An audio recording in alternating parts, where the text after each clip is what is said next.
oleme kõigest rääkinud, aga tselluliidist ei ole küll veel rääkinud.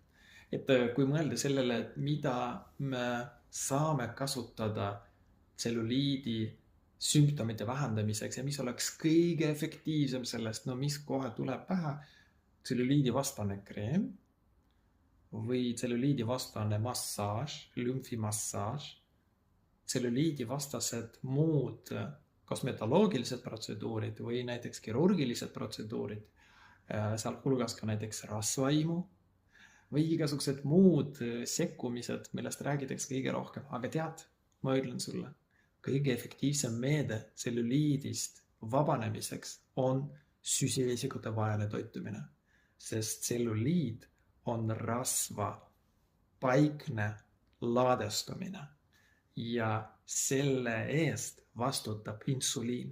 Kui sa oled insuliiniresistentne, sul on tselluliiti. Kui sa ei ole, siis ei olegi tselluliiti. Ja nii ongi kõik lihtne. Alusta süsivesikute vaesest toitumisest. Ketogeense toitumise peale ei pea kohe üle minema. Aga võib-olla kellelegi sobib see ka kohe. Kindlasti ei soovita ma seda pidevalt kasutada, aga efekti sa näed üsna kiiresti. Loobu süsivesikutest ja ole terve.